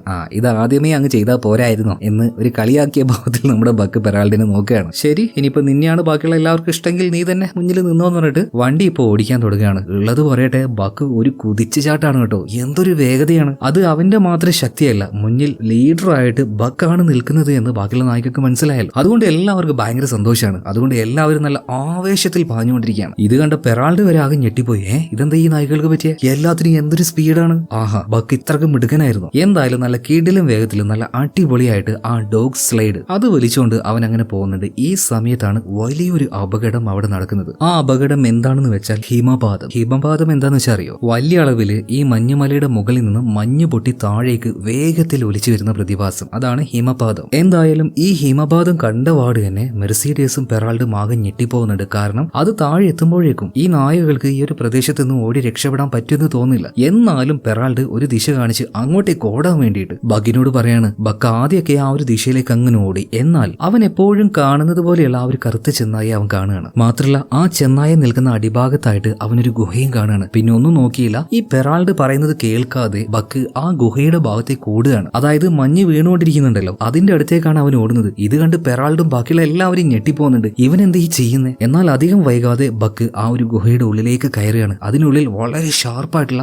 ഐസിന്റെ കഷ്ണങ്ങളായിരുന്നു. ഇതെല്ലാം ബ്രേക്ക് ചെയ്തുകൊണ്ട് മുന്നിലേക്ക് തന്നെ ബക്ക് ഓടുകയാണ്. ഓടി അവസാനം ആ ഒരു ഗുഹയുടെ ഉള്ളിൽ നിന്ന് പുറത്തേക്ക് കടക്കുന്നുണ്ട്. അതൊരു ഷോർട്ട് കട്ട് ആയിരുന്നു. എന്തായാലും ആ വലിയ ഹിമപാതത്തിൽ നിന്ന് ഇവർക്ക് എല്ലാവർക്കും രക്ഷപ്പെടാൻ കഴിയും. നേരായ വഴിയിൽ ഓടി രക്ഷപ്പെട്ടായിരുന്നെങ്കിൽ എന്തായാലും രക്ഷപ്പെടാൻ പറ്റില്ലായിരുന്നു. ആ മഞ്ഞ് ഇവരുടെ മുകളിൽ വന്ന് വീഴുമായിരുന്നു. എന്നാൽ തന്ത്രപൂർവ്വം ബക്ക് ഇങ്ങനെ ഒരു വഴി കണ്ടുപിടിച്ച് അതിലൂടെ പോയതുകൊണ്ട് തന്നെ ഇവർക്ക് രക്ഷപ്പെടാൻ പറ്റി. മാത്രമല്ല പിന്നീട് അതിവേഗത്തിൽ തന്നെ ഈ ലെറ്റർ കൊണ്ട് പോകുന്നുണ്ടായിരുന്നല്ലോ, അത് എത്തിക്കേണ്ട സ്ഥലത്തേക്ക് പെറാൾഡിനെ എത്തിക്കാനും കഴിയും. എല്ലാവരും വളരെ സന്തോഷത്തോട് കൂടിയിട്ട് അവർക്ക് കിട്ടിയ ആ ഒരു കത്തുകൾ അതെല്ലാം അവിടെ ഇരുന്നുകൊണ്ട് വായിക്കുകയാണ് കേട്ടോ. ഇത് നോക്കി വളരെ സന്തോഷത്തിൽ നിൽക്കുകയാണ് പെറാൾഡും അതുപോലെ തന്നെ മെർസിഡീസും. അവരുടെ കൂടെ തന്നെ നമ്മുടെ ബക്കും ഉണ്ട്. അപ്പൊ ബക്കിനോട് പെറാൾഡ് ഒരു കാര്യം പറയുന്നുണ്ട്. ഇത്രയും 1000 കിലോമീറ്റർ താണ്ടി നമ്മൾ ഇങ്ങോട്ടേക്ക് വന്നത് അത് വെറും ഒരു ഭാരം ചുമന്നുകൊണ്ടല്ല, ഒരുപാട് മനുഷ്യരുടെ പ്രതീക്ഷയും സന്തോഷവും കൊണ്ടാണ്. ആ കത്തുകൾ വായിക്കുമ്പോൾ അവരുടെ മുഖത്തുള്ള സന്തോഷം കണ്ടോ ബക്കെ? ഇതുപോലെ ഇനിയും ഒരുപാട് യാത്രകൾ നമ്മൾ പോകണം. ഒരുപാട് ആൾക്കാരുടെ പ്രതീക്ഷയും സ്നേഹവും അവരുടെ എല്ലാമായിട്ട് നമുക്ക് ഇനിയും യാത്ര ചെയ്യണം. അതുകൊണ്ട് നീ വേഗം പോയിട്ട് കിടന്നുറങ്ങ്, നമുക്ക് രാവിലെ വീണ്ടും ഓരോ സ്ഥലത്തേക്ക് പോകാനല്ലേ. ശരി എന്ന ഭാവത്തിൽ നമ്മുടെ ബക്കും കിടക്കാൻ പോവാണ്. ഇതേ നാട്ടിൽ തന്നെയാണ് കഥയുടെ ഒരു ഘട്ടത്തിൽ നമ്മൾ കണ്ട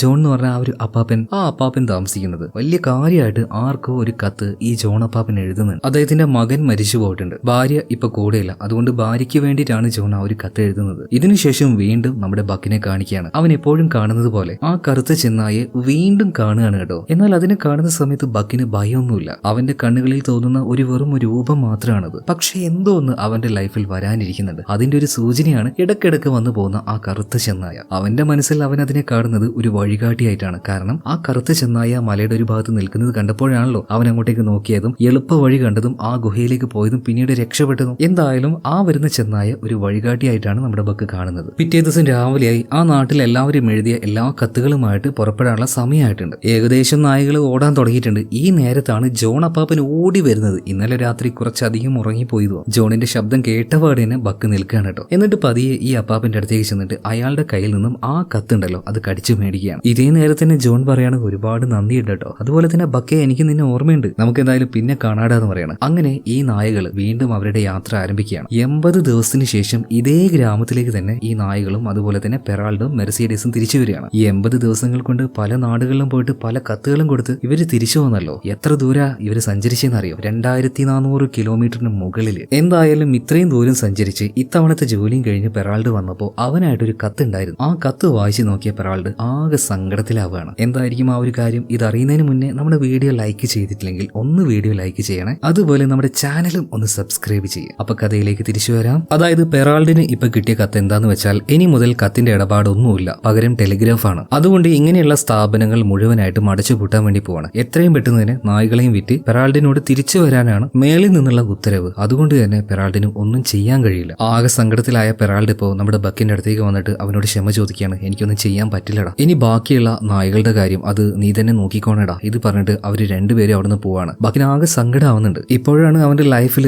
അവനൊരു ഇച്ചിരി അർത്ഥമൊക്കെ തോന്നി തുടങ്ങിയത്. എന്നാൽ അതെല്ലാം ഒറ്റയടിക്ക് ഇല്ലാതാവുക എന്ന് പറഞ്ഞാൽ അവനും വിഷമാവുകയാണ്. പിന്നീട് ആരും ഇല്ലാതിരുന്ന ബക്കിനെയും അവന്റെ സുഹൃത്തുക്കളെ മറ്റൊരാൾ വന്നിട്ട് മുഴുവനായിട്ടും വില കൊടുത്ത് മേടിക്കുകയാണ്. ആ ആളുടെ പേര് ഹാലി എന്നാണ്. ഒരു പ്രാന്തൻ സൈക്കോയാണ് ഈ ഹാലി. വേറെ രണ്ട് പൈസക്കാരായിട്ടുള്ള കപ്പിൾസിനെയും കൂട്ടി ഇങ്ങോട്ടേക്ക് ഈ ഹാലി വന്നത് തന്നെ ഈ മലയിൽ സ്വർണ്ണുണ്ട്, അതെടുക്കാൻ നമുക്ക് പോകാം എന്നൊക്കെ അവരെ മോഹവാഗ്ദാനങ്ങൾ കൊടുത്തിട്ടാണ്. അങ്ങനെ ആ രണ്ടാൾക്കാരെയും അതിൽ കയറ്റി അവരുടെ ലഗേജും കയറ്റി ഇത് മുഴുവനായിട്ടും വലിച്ചു കൊണ്ടുപോകാൻ നമ്മുടെ ബക്കിനോടും അവന്റെ കൂട്ടുകാരോടും പറയാണ്. ആ പാവങ്ങളെ കൊണ്ട് ഇത് നടക്കൂ? പാവങ്ങൾ ആഞ്ഞു വലിക്കുകയാണ്, ഒരനക്കം പോലും അനങ്ങുന്നില്ല. ഇത് കണ്ടുകൊണ്ട് അങ്ങോട്ടേക്ക് നമ്മുടെ ജോൺ അപ്പാപ്പൻ വരികയാണ്. ഇതേ നേരം ഹാലി ഈ പട്ടികളോട് ഇങ്ങനൊന്നും പറഞ്ഞിട്ട് കാര്യമില്ല, രണ്ടെണ്ണം കൊടുത്താലേ ഇവറ്റകൾ അനങ്ങുള്ളൂ എന്ന് പറഞ്ഞിട്ട് അടിക്കാൻ വരുമ്പോൾ ജോൺ വന്നിട്ട് ഇവരെ തടുക്കുകയാണ്. നിങ്ങൾക്ക് എന്താ പ്രാന്താണോ? ആ വണ്ടിയുടെ ആ ഒരു വീലിന്റെ ഭാഗം, വീലല്ല ഈ സ്ലൈഡായി പോകുന്ന ഭാഗം മഞ്ഞിൽ താന്നു കിടക്കുകയാണ്. അതുകൊണ്ടാണ് ഇത് അനങ്ങാതെ കിടക്കുന്നത്. അത് ശരിയാക്കി കൊടുക്കുന്നുണ്ട്. അതുപോലെ തന്നെ ജോൺ ഇപ്പോ ഈ ഹാലിയോട് ചോദിക്കുകയാണ്, സ്വർണ്ണം എടുക്കാനായിട്ട് നിങ്ങൾ ആ ഒരു മലയിലേക്ക് പോവല്ലേ? എന്നാൽ ഈ ക്ലൈമറ്റിൽ ഈ നായ്കളുമായിട്ട് ഈ വണ്ടിയും കൊണ്ട് അങ്ങോട്ടേക്ക് പോകാൻ കഴിയില്ല. കാരണം ഇത് മഞ്ഞുരുകുന്ന സമയമാണ്. മഞ്ഞുരുകുന്ന സമയത്ത് ഒരിക്കലും ഈ വണ്ടി കൊണ്ട് മുന്നോട്ടേക്ക് പോകാൻ കഴിയില്ല. കാരണം എന്താണ്?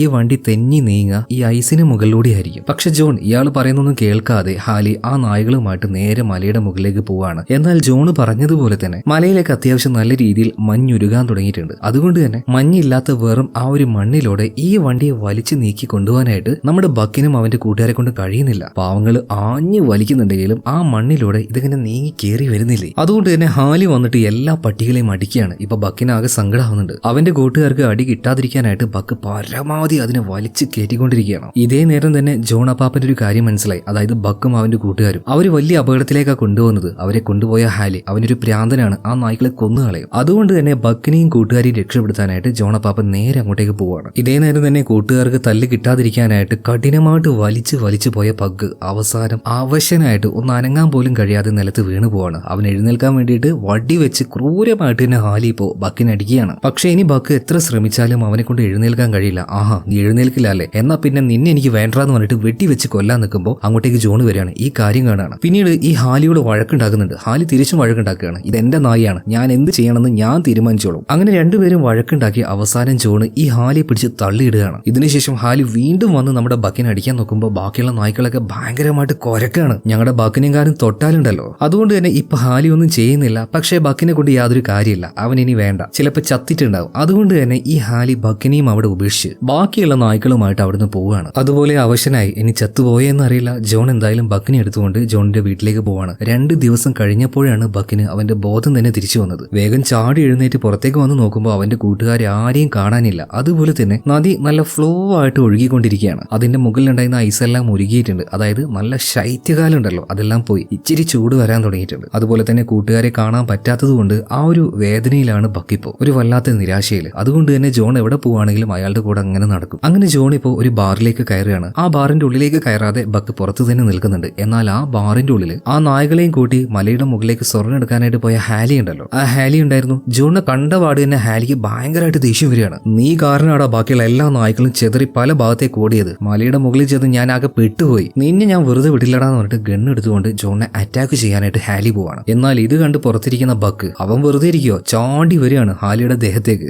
അവനെ മലത്തിയിട്ട് മാന്താൻ നോക്കുമ്പോൾ അവൻ ഉറക്കനെ വിളിച്ചു പറയാണ്, ഈ പട്ടിക്ക് ഭ്രാന്തായേ, ഓടി വരണേ, തല്ലി കൊല്ലണേന്നൊക്കെ. എന്നാൽ അവിടെ ഉണ്ടായിരുന്ന പോലീസുകാർ അവര് വന്നിട്ട് തൂക്കിയെടുത്ത് പുറത്തേക്ക് എറിയുന്നത് ഹാലിയാണ്. കാരണം ഈ ബാറിലേക്കോ പബ്ബിലേക്കോ ഗണ്ണ് കൊണ്ടുവരാൻ പാടില്ല എന്നൊരു നിയമമുണ്ട്. ആ നിയമം തെറ്റിച്ച് ഗണ്ണ് കൊണ്ടുവന്ന് വയലൻസ് കാണിച്ചത് മറ്റാരുമല്ല ഹാലിയാണെന്ന് കണ്ടു നിന്നവർക്കൊക്കെ മനസ്സിലായി. അതുകൊണ്ടാണ് ഹാലിയെ തൂക്കിയെടുത്ത് പുറത്തേക്ക് കളഞ്ഞത്. വീണ്ടും കുറച്ച് ദിവസങ്ങൾ മുന്നോട്ടേക്ക് കടന്നു പോവാണ് ജോണും ബക്കും. രണ്ടുപേരും അവരുടേതായ ആ ലൈഫ് അതങ്ങനെ ജീവിച്ച് തീർക്കുന്നുണ്ട്. ഒരു ദിവസം ജോണ് വല്ലാത്തൊരു ഏകാന്തതയാണല്ലോ, അതുകൊണ്ട് തന്നെ നന്നായിട്ട് മദ്യപിച്ചപ്പോൾ ആ ബോട്ടിൽ എടുത്തുകൊണ്ട് ബക്ക് പുറത്തേക്ക് ഓടിയിട്ട് ഐസിൽ അത് മൂടി വെക്കുകയാണ്. എന്നിട്ട് അതിന്റെ മുകളിൽ അവൻ കയറി നിൽക്കുന്നുണ്ട്. ഇപ്പൊ ജോണ് വന്നിട്ട് മാറി നിൽക്കടാ, എനിക്ക് എന്റെ കുപ്പി വേണമെന്ന് പറഞ്ഞ സമയത്ത് ജോണിനെ കൊണ്ട് ബക്കിനെ അനക്കാൻ പോലും പറ്റുന്നില്ല. അവനാണെങ്കിൽ കല്ല് പോലെ ഇല്ല ഞാൻ തരൂല എന്ന ഭാവത്തിൽ അവൻ അവിടെ തന്നെ ഇരിക്കുകയാണ്. ഈ സമയത്ത് ജോണ് അദ്ദേഹത്തിന്റെ സങ്കടങ്ങൾ തുറന്നു പറയാണ്. ബക്കേ, നിനക്കറിയോ എന്റെ പൊന്നു മോൻ എന്നെ വിട്ടുപോയടാ, എനിക്ക് ആരുമില്ലടാ. അവൻ പോയതോട് കൂടിയിട്ട് എന്റെ ഭാര്യ അവളും എന്നെ ഉപേക്ഷിച്ചു പോയി. എനിക്ക് ആരാടുള്ളത്? വിഷമം വരുമ്പോ അത് മറക്കാനായിട്ടല്ലേ ഞാനിങ്ങനെ കുടിക്കുന്നത്. എന്തെല്ലാം പായാലും പറഞ്ഞിട്ട് ബക്ക് എന്തായാലും ആ ഒരു മദ്യത്തിന്റെ കുപ്പി ജോണ് കൊടുത്തില്ല കേട്ടോ. അങ്ങനെ പിറ്റേ ദിവസം രാവിലെ ആയപ്പോ തന്നെ ജോൺ എവിടുന്നൊക്കെയോ എന്തൊക്കെയോ പെറുക്കിയിട്ട് വരുന്നുണ്ട്. എന്നിട്ട് ബക്കിനോട് പറയാണ്, നിനക്ക് എന്റെ മോനെ കുറിച്ച് അറിയോ? അവൻ ഈ സാഹസികമായിട്ടുള്ള യാത്രയൊക്കെ ഭയങ്കര ഇഷ്ടമാണ്. അവൻ പോകാൻ ആഗ്രഹിച്ച ഒരു മലയുണ്ട്, യൂക്കാൻ മലനിരകള്. നമുക്ക് അങ്ങോട്ടേക്ക് പോയാലോടാ. എന്റെ മകനും പോകാൻ പറ്റിയില്ല. ചിലപ്പോ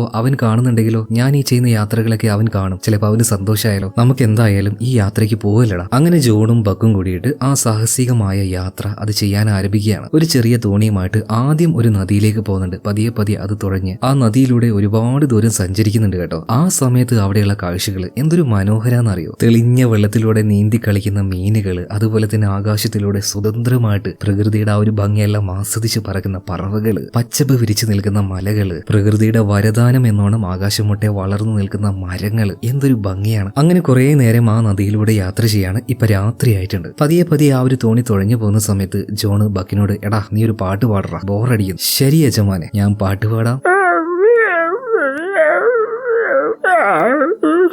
അവന്റെ ആ ഒരു പാട്ട് കേട്ടപ്പോ തന്നെ ജോണ് പറയണ, പൊന്നു ബക്കേ പാട്ട് പാടണ്ട, നമുക്ക് തൽക്കാലം എവിടെയെങ്കിലും വിശ്രമിക്കാന്ന് പറഞ്ഞിട്ട് ഒരു ഇച്ചിരി തീയെല്ലാം കൂട്ടി അതിന്റെ അപ്പുറം ഇപ്പുറം ബക്കും ജോണും കിടക്കുകയാണ്. എന്നിട്ട് ജോണ് അദ്ദേഹത്തിന്റെ ആ ഒരു പിയാനോ ഉണ്ടല്ലോ അതങ്ങനെ വായിക്കുകയാണ്. പിന്നീട് ബക്കിനോട് വായിക്കാൻ പറയുമ്പോൾ അവൻ അതിൽ നക്കി വിടുകയല്ലാതെ അവനതുണ്ട് വായിക്കാൻ അറിയുന്നത്. അങ്ങനെ പിറ്റേ ദിവസം രാവിലെയായി വീണ്ടും അവരുടെ സാഹസികമായിട്ടുള്ള യാത്ര ആരംഭിക്കുകയാണ്. എന്നാൽ പിറ്റേന്ന് മുതൽ ആ നദിയിലൂടെ പോകുമ്പോൾ അത് എത്ര എളുപ്പമായിരുന്നില്ല കേട്ടോ ആ യാത്ര. കാരണം ചെറിയ വെള്ളച്ചാട്ടമൊക്കെ ഉണ്ടായിരുന്നു. അതിലൊക്കെ ഈ തോണി വന്ന് വീണ് ആകെക്കൂടി അലമ്പാകുന്നുണ്ട്. പക്ഷെ ഈ കാര്യമൊക്കെ നമ്മുടെ ബക്കിന് ഭയങ്കരമായിട്ട് ഇഷ്ടമാണ്. വെള്ളത്തിൽ വീഴ എഴുന്നേൽക്കുക ഭയങ്കര രസമാണല്ലോ. പക്ഷെ പ്രായമായിട്ടുള്ള ജോണിന് ഇതൊന്നും അങ്ങോട്ട് മാനേജ് ചെയ്യാൻ പറ്റുന്നില്ല. അവസാനം തോണിയിലേക്ക് നോക്കുമ്പോൾ നമ്മൾ വായിൽ വെള്ളം വെച്ച് പുറത്തേക്ക് തുപ്പില്ലേ, അതുപോലെ ഗുളുഗുളുന്ന് എനിക്ക് വെള്ളം പുറത്തേക്ക് അങ്ങനെ വരികയാണ്. നോക്കുമ്പോൾ എന്താ തോണിയുടെ പല ഭാഗത്തായിട്ട് ഓട്ട വീണു. ഇനി ഇതും കൊണ്ട് മുന്നോട്ടേക്ക് പോകാൻ കഴിയില്ല. അതുകൊണ്ട് തന്നെ ജോൺ അപ്പാപ്പനും നമ്മുടെ ബക്കും കൂടെ എഴുന്നേറ്റ് നടക്കുകയാണ്. ഇതേ സമയത്ത് തന്നെ പ്രാന്തളക ഹാലി ജോണിനെ കൊല്ലാനായിട്ട് അയാളുടെ വീട്ടിലേക്ക് വന്നു നോക്കിയപ്പോൾ അവിടെ ആരുമില്ല. പക്ഷെ ജോൺ പോയ ആ ഒരു മലയിലേക്കുള്ള മാപ്പും കാര്യങ്ങളൊക്കെ അവിടെ ഓൾറെഡി അടയാളപ്പെടുത്തിയിട്ടാണ് പോയത്. അതുകൊണ്ട് തന്നെ ഇത് കണ്ട ഹാലിക്ക് എങ്ങോട്ടേക്കാണ് ജോൺ പോയത് എന്ന് മനസ്സിലായി. അതുകൊണ്ട് തന്നെ ഹാലി ഇപ്പോൾ ജോണിനെ പിന്തുടരുകയാണ്. ഇതേ നേരം തന്നെ ആ ഒരു യൂക്കാൻ മലനിരയുണ്ടല്ലോ അങ്ങോട്ടേക്ക് പോകാനുള്ള വ്യക്തമായ വഴിയൊന്നും നമ്മുടെ ജോണിന് അറിയില്ല. എന്നാൽ ബക്കിനോട് ജോൺ പറയണ, എടാ നിന്റെ പഴയ ആൾക്കാരൊക്കെ ഉണ്ടല്ലോ അവര് മിക്കവാറും ഈ നാട്ടില് അല്ലെങ്കിൽ ഈ കാട്ടിലുള്ളവരായിരിക്കും. അതുകൊണ്ട് അങ്ങോട്ടേക്കുള്ള വഴിയൊന്നും എനിക്കറിയില്ല, നീ തന്നെ മണം പിടിച്ച് എന്നെ അങ്ങോട്ടേക്ക് കൊണ്ടുപോകുന്നു പറയാണ്. അങ്ങനെ കുറെ ദൂരം നമ്മുടെ ബക്ക് തന്നെയാണ് ജോണിന് വഴി കാണിച്ചു കൊടുക്കുന്നത്. അതായത് സ്മെല്ല് പിടിച്ച് പോയി. അങ്ങനെ അവസാനം ഒരു പുഴയുടെ തീരത്തുള്ള ഒരു മരത്തിന്റെ ഒരു വീട് ഇവര് കാണുകയാണ്. ആകെ നാശമായിട്ട് ഒരുപാട് വർഷം പഴക്കമുള്ള ഒരു വീടായിരുന്നു. ഭയങ്കര അത്ഭുതത്തിൽ ജോൺ അങ്ങോട്ടേക്ക് ഓടിച്ചെന്ന് നോക്കുകയാണ്. അല്ല, ഇതിനു മുന്നേ ആരെങ്ങോട്ടേക്ക് വന്നത്? ഇങ്ങനൊരു വീടുണ്ടാക്കി ഇവിടെ താമസിക്കണമെങ്കിൽ ഇതിന് മുന്നേയും ആൾക്കാർ ഇങ്ങോട്ടേക്ക് വന്നിട്ടുണ്ടാവുമല്ലോ. പിന്നീട് വേഗം തന്നെ അവിടെ ക്ലീൻ ചെയ്തുകൊണ്ടിരിക്കുകയാണ്. ഇതിനിടയിൽ നമ്മുടെ ബക്ക് അവിടെ വെച്ച ഒരു ട്രാപ്പിൽ ചെന്ന് ചാടേണ്ടതായിരുന്നു. ഈ കരടിയെല്ലാം പിടിക്കാൻ ഉപയോഗിക്കുന്ന മാരകമായ വലിയൊരു ട്രാപ്പാണ്. പക്ഷേ ജസ്റ്റ് എസ്കേപ്പ് എന്ന് പറയാം. ഇതിനുശേഷം ബക്ക് ഉള്ളിലേക്ക് ചെന്ന് നോക്കിയപ്പോൾ ഇതൊരു പഴയ വീടാണല്ലോ. അതുകൊണ്ട് തന്നെ നല്ല പഴക്കമുള്ള ഒരു വൈൻ ബോട്ടിൽ കിട്ടുന്നുണ്ട്. അത് കണ്ട പാട് തന്നെ ബക്ക് പറയണ, എന്താ ആശാനെ അടിക്കാൻ പോവാണോ? സമ്മതിക്കൂല കേട്ടാ. അങ്ങനെ ഒരു ഭാവത്തിൽ അവൻ നോക്കിയപ്പോൾ ജോണ് പറയണ, പൊന്നു മോനെ ഇത് വൈൻ കുപ്പിയൊന്നുമല്ല, ഇത് സാധാ പച്ചവെള്ള. ഇനിയിപ്പോ നിനക്ക് വിശ്വാസം ഇല്ലെങ്കിൽ ഞാൻ കുടിക്കുന്നില്ല, ദാ എടുത്തു വെക്കാന്ന് പറഞ്ഞിട്ട് നേരെ മേലേക്ക് വെക്കുകയാണ്. അങ്ങനെ രണ്ടുപേരും ആ ഒരു വീടൊക്കെ നന്നായിട്ട് ക്ലീൻ ചെയ്ത് അവിടെ ഒന്ന് സെറ്റിൽ ആവുന്നുണ്ട്. രാത്രിയായ സമയത്ത് ബക്ക് നോക്കുമ്പോൾ ഈ ചെന്നായ്ക്കൾ ഊളിയിടുന്ന ശബ്ദം ഉണ്ടല്ലോ അതവൻ കേൾക്കുകയാണ്. കുറച്ചു നേരം ശ്രദ്ധിച്ച് കേട്ട് അവൻ കിടന്നുറങ്ങാൻ പോവാണ്. പിറ്റേ ദിവസം രാവിലെ ഇപ്പൊ ജോണ് തൊട്ടടുത്ത് തന്നെ ആ തടാകത്തിൽ കുളിക്കാൻ ഇറങ്ങുകയാണ്. അപ്പൊ യാദൃശ്ചികമായിട്ട് കാലിൽ എന്തോ ഒന്ന് തട്ടിയപ്പോൾ എടുത്തു നോക്കിയപ്പോൾ സ്വർണത്തിന്റെ കഷ്ണങ്ങളായിരുന്നു. വേഗം തന്നെ ഒരു അരിപ്പ് എടുത്തുകൊണ്ട് വന്നിട്ട് അവിടെ മുഴുവനായിട്ട് ചളിയെല്ലാം വാരിയിട്ട് അതൊന്ന് പരിശോധിക്കാൻ തുടങ്ങുകയാണ്. ചെറിയ സ്വർണത്തിന്റെ കഷ്ണങ്ങൾ കിട്ടുന്നുണ്ട്. ഇത് കണ്ടപ്പോൾ ബക്ക് വിചാരിക്കുകയാണ്, നമ്മുടെ ആശാൻ കാര്യമായിട്ട് എന്തോ ഒന്ന് വെള്ളത്തിനടിയിൽ നിന്ന് തപ്പുകയാണ്. എന്നാ പിന്നെ വലുതന്നെ ഒരെണ്ണം എടുത്തു കൊടുക്കാന്ന് കരുതിയിട്ട് മച്ചാൻ അറിയില്ലല്ലോ ഈ സ്വർണ്ണം ഏതാണ് കല്ല് ഏതാണെന്ന്. അതുകൊണ്ട് തന്നെ ഒരു കല്ല് കടിച്ചുകൊണ്ട് പോയപ്പോൾ ജോണ് പറയണ, ഇതുപോലെയുള്ള വലുതല്ല ചെറുത്, ഇതാ ഞാൻ എടുത്തതുപോലെയുള്ള ചെറുത് എന്ന് ബക്കിന് കാണിച്ചു കൊടുക്കുന്നുണ്ട്. എന്നാൽ കല്ലിന്റെയും സ്വർണത്തിന്റെയും നിറവ്യത്യാസമൊന്നും മനസ്സിലാവാത്ത നമ്മുടെ ബക്കുണ്ടല്ലോ അവൻ വെള്ളത്തിലേക്ക് ഊളിയിട്ട് പോയപ്പോൾ ഇതുപോലെ വലിയൊരു കഷ്ണം കല്ല് കിട്ടി. അത് വലിയൊരു കഷ്ണം സ്വർണം തന്നെയായിരുന്നു. എന്നാൽ ആശാൻ പറഞ്ഞത് ചെറിയ കഷ്ണം വേണമെന്നല്ലേ. അതുകൊണ്ട് തന്നെ അവൻ അത് താഴെ ഇടുകയാണ്. ചെറിയ ഗോൾഡിന്റെ പീസുകൾ കിട്ടിയപ്പോൾ അത് കൊണ്ടേ കൊടുക്കുകയാണ്. എന്താല്ലേ ഇതിനിടയിൽ അതിലൂടെ പാഞ്ഞു പോകുന്ന ഒരു വെള്ള ചെന്നായെ ബക്ക് കാണുന്നുണ്ട്. അതിന്റെ ശബ്ദവും കേട്ടു. അപ്പൊ ചെറിയൊരു ആശ്ചര്യത്തോട് കൂടിയിട്ട് അവൻ അങ്ങോട്ടേക്ക് നോക്കിയപ്പോൾ ജോണ് പറയാണ്, നിനക്ക് പോണെങ്കിൽ പോയിട്ട് വാടാ, രാത്രിയാകുമ്പോഴേക്കും തിരിച്ചു വരണം കേട്ടാ. അങ്ങനെ ആ ഒരു ചെന്നായെ പിന്തുടർന്ന് കാട്ടിലേക്ക് പോയ നമ്മുടെ ബക്ക് ഇപ്പൊ ചെന്ന് പെട്ടത് വെള്ളം കുടിച്ചുകൊണ്ടിരിക്കുന്ന ഒരു കരടിയുടെ മുന്നിലാണ്. ബക്കിനെ കണ്ടപാട് തന്നെ കരടി അതിന്റെ കൈയൊന്ന് പൊന്തിക്കുകയാണ്. ബക്ക് വിചാരിക്കുകയാണ്, എന്തിനാ വെറുതെ തല്ല് മേടിച്ചു കൊടുക്കുന്നത്. അതുകൊണ്ട് അവൻ നൈസായിട്ട് പിൻവലിയാണ്. പിന്നീട് അവൻ നേരത്തെ കണ്ട ആ ഒരു സ്വപ്ന സുന്ദരിയെ തേടി ആ കാട്ടിലൂടെ നടക്കുമ്പോൾ വെള്ളച്ചെന്നായി അവൻ കാണുകയാണ്. പോരുന്നോ എന്റെ കൂടെ എന്ന് ചോദിച്ച് കൈ പൊന്തിച്ചതേ ഓർമ്മയുള്ളൂ. അപ്പൊ തന്നെ അവളുടെ കയ്യിൽ നിന്ന് ഒരെണ്ണം കിട്ടുന്നുണ്ട്. ആകെ വിഷമത്തിലായ ബക്ക് നേരെ ആ ജോണിന്റെ അടുത്തേക്ക് ഇങ്ങനെ തിരിച്ചു വരികയാണ്. പക്ഷെ ഇടയ്ക്കിടയ്ക്ക് ഈ ചെന്നായി കൂട്ടങ്ങളെ ഒബ്സർവ് ചെയ്യാൻ തുടങ്ങി നമ്മുടെ ബക്ക്. അങ്ങനെ ഒരു ദിവസം മീൻ പിടിക്കാനായിട്ട് വെള്ളത്തിലേക്ക് ഇറങ്ങിയ കൂട്ടത്തിൽ ഒരു ചെന്നായി ഒഴുക്കിൽ പെട്ടുപോയി തെറിച്ചു പോവാണ്. ബാക്കിയുള്ളവർ നോക്കി നിന്നിട്ട് ഒന്നും ചെയ്യാനായിട്ട് പറ്റുന്നില്ല. എന്നാൽ ബക്ക് ഓടിച്ചെന്ന് അരികിലുണ്ടായിരുന്ന, അതായത് നദിയുടെ അരികിലുണ്ടായിരുന്ന ഒരു പഴയ മരത്തടി അതെങ്ങനെയൊക്കെയോ തള്ളി പിടിച്ച് തല കൊണ്ട് കൂത്തി മറിച്ച് അവസാനം വെള്ളത്തിലേക്ക് അങ്ങ് ഇടുകയാണ്. അതുകൊണ്ട് തന്നെ ഒഴുകി വന്നിരുന്ന ആ ചെന്നായിക്ക് അതിൽ പിടുത്തം കിട്ടി അവൻ രക്ഷപ്പെട്ടു. അതോടുകൂടിയിട്ട് ഈ ചെന്നായി കൂട്ടം ബക്കുമായിട്ട് നല്ല കമ്പനിയാവാണ്. കമ്പനി എന്ന് പറഞ്ഞാൽ അവർക്ക് കിട്ടുന്ന ഭക്ഷണത്തിന്റെ ഒരു ഭാഗം വരെ നമ്മുടെ ബക്കിന് കൊടുക്കാൻ തുടങ്ങി. അതുപോലെ പക്ഷികളെ എങ്ങനെ വേട്ടയാടണം, മീനിനെ എങ്ങനെ പിടിക്കണം, ഇതെല്ലാം ബക്കിന് പറഞ്ഞു കൊടുക്കുകയാണ്. ഈ കാട്ടിലേക്ക് വന്നപ്പോൾ ബക്കിന് നല്ല അടിപൊളി കൂട്ടുകാരെ കിട്ടിയെന്ന് പറയാലോ. എന്തായാലും ഭക്ഷണത്തിന്റെ ഒരു ഭാഗം, അതിപ്പോ മീനായാലും പക്ഷിയായാലും എന്തായാലും ബക്ക് നേരെ ജോണിന് കൊണ്ടേ കൊടുക്കും. അങ്ങനെ കുറച്ച് ദിവസം പോവുകയാണ്. ഒരു ദിവസം രാത്രി കുറെ നേരമായിട്ടും ബക്ക് വരുന്നില്ല. ആ മരത്തിന്റെ വീട്ടിലുണ്ടായിരുന്ന ആ വൈൻ ബോട്ടിലുണ്ടല്ലോ, അതെടുത്ത് ചെറുതായിട്ടൊന്നും ജോൺ ഇങ്ങനെ അടിച്ചുകൊണ്ടിരിക്കുകയാണ്. എന്തപ്പോ ഇവനെ കാണുന്നില്ലല്ലോ, എവിടെ പോയി? അങ്ങനെ കുറെ നേരം കഴിഞ്ഞപ്പോൾ ബക്ക് വരികയാണ്. ഇപ്പൊ ജോണ് ചോദിക്കുകയാണ്, ഇങ്ങനെ ഒരുത്തൻ ഇവിടെ ഇരിക്കുന്നുണ്ടെന്ന് നിനക്ക് ഒരു ഓർമ്മയില്ല അല്ലേ? ശരി, കുഴപ്പമൊന്നുമില്ല. നിനക്ക് പുതിയ കൂട്ടുകാരായി പുതിയ ബന്ധങ്ങളായി നീ സന്തോഷത്തിലിരുന്നാ മതിയടാ, എനിക്ക് കുഴപ്പമൊന്നുമില്ല. ഈ സമയത്ത് ജോണിന്റെ അടുത്തേക്ക് വന്ന് ചേർന്നിരിക്കുകയാണ് കേട്ടോ ബക്ക്. പിറ്റേ ദിവസം രാവിലെയായിട്ട് ഓരോ ജോലികൾ ചെയ്യുന്ന സമയത്ത് ജോൺ ഇപ്പൊ നോക്കുമ്പോൾ ബക്ക് എപ്പോഴും പോകാറുള്ള ആ ഒരു ചെന്നായിക്കൂട്ടത്തിലെ വെള്ള ചെന്നായില്ലേ, ആ സുന്ദരി, അവള് വന്നിട്ട് ബക്കയെ വരുന്നില്ലടാ എന്നൊരു നോട്ടം. അപ്പൊ തന്നെ ജോണ് പറയണ, ബക്കയെ നിന്റെ കൂട്ടുകാരി വന്ന് വിട്ടോന്ന് പറയാണ്. ഇപ്പൊ വരാന്ന് പറഞ്ഞിട്ട് ബക്ക് അവളുടെ പിന്നാലെ പോവാണ്. എന്നാൽ ഇവര് പോയതിന്റെ പിന്നാലെ തന്നെ ജോൺ ചെന്ന് നോക്കുമ്പോൾ ഈ ചെന്നായിക്കൂട്ടത്തില് ഭയങ്കര ഹാപ്പി ആയിട്ട് നിൽക്കുന്ന ബക്കിനെ കാണുകയാണ്. അതോടുകൂടിയിട്ട് ജോൺ ഒരു കാര്യം തീരുമാനിച്ചു. ഇനി മനുഷ്യരുടെ കൂടെയല്ല ഇവൻ വളരേണ്ടത്, അല്ലെങ്കിൽ ജീവിക്കേണ്ടത് ഇവരുടെ കൂടെയാണ്. ഇനി കൂടെ കൊണ്ടുപോകുന്നത് അത് വലിയ മഹാഭാവാണ്. അതുകൊണ്ട് തന്നെ ബക്കിനെ അവിടെ ആക്കിയിട്ട് പോകാനായിട്ട് ജോൺ തീരുമാനിച്ചു. നേരെ വീട്ടിലേക്ക് വന്നു, സാധനങ്ങളൊക്കെ പാക്ക് ചെയ്യാണ്. അതുപോലെ തന്നെ ആ നദിയിൽ നിന്നും ഒരുപാട് സ്വർണം ജോണിന് കിട്ടിയായിരുന്നു. എന്നാൽ അത്രയൊന്നും ജോണിന് ആവശ്യമില്ല. ആവശ്യമുള്ളത് മാത്രം ജോൺ എടുത്ത് ബാക്കിയുള്ളത് ആ നദിയിലേക്ക് തന്നെ ഇടുകയാണ്. കാരണം ഇത് തേടി ഇനിയും ആൾക്കാർ വരും, അവർക്കത് കിട്ടിക്കോട്ടെ, നല്ലൊരു മനസ്സല്ലേ. അതുപോലെ ജോൺ ഇതുപോലെ ബാഗെല്ലാം പാക്ക് ചെയ്തപ്പോൾ ബക്കിന് മനസ്സിലായി ജോൺ പോവാന്ന്. പക്ഷേ തന്നെ കൂടെ കൂട്ടില്ല എന്ന് ബക്കിന് മനസ്സിലായി. ചെറിയ വിഷമം ബക്കിനുണ്ട് കേട്ടോ. ഇപ്പൊ ജോണ് പറയാണ്, നീ അങ്ങോട്ടേക്ക് പോയിക്കോടാ, നീ കാട്ടിൽ ജീവിച്ചോ, എനിക്ക് അതാണ് ഇഷ്ടം, എന്റെ കൂടെ നീ തൽക്കാലം വരണ്ടാന്ന് പറയാണ്. അങ്ങനെ കാട്ടിലേക്ക് തന്നെ ബക്കിനെ പറഞ്ഞയക്കാണ്. ഈ ഒരു രാത്രി കൂടെ ജോൺ ഇവിടെ നിൽക്കുള്ളൂ, നാളെ രാവിലെ ഇവിടുന്ന് പുറപ്പെടണം. അങ്ങനെ അർദ്ധരാത്രിയായ സമയത്ത് പെട്ടെന്ന് ജോണിന്റെ വീടിന് നേരെ ഒരു അറ്റാക്ക് നടക്കുകയാണ്. അതായത് ആരും ഒരാൾ തീയെടുത്ത് എറിയുന്നുണ്ട്. നോക്കുമ്പോൾ ആരാണ്? ആ ഹാലി വന്നിട്ട് പെട്ടെന്ന് തന്നെ ജോണിനെ ആക്രമിക്കുകയാണ്. ഒരു വൃദ്ധനായതുകൊണ്ട് തന്നെ ഹാലിയെ തടുക്കാനായിട്ട് പാവം നമ്മുടെ ജോണിന് കഴിയുന്നില്ല. അദ്ദേഹത്തിന്റെ വയറ്റിൽ വെടിയേറ്റു. എന്ന് ഈ ശബ്ദം കേട്ടപാട് തന്നെ അങ്ങോട്ടേക്ക് ബക്ക് ഓടി വരികയാണ് കേട്ടോ.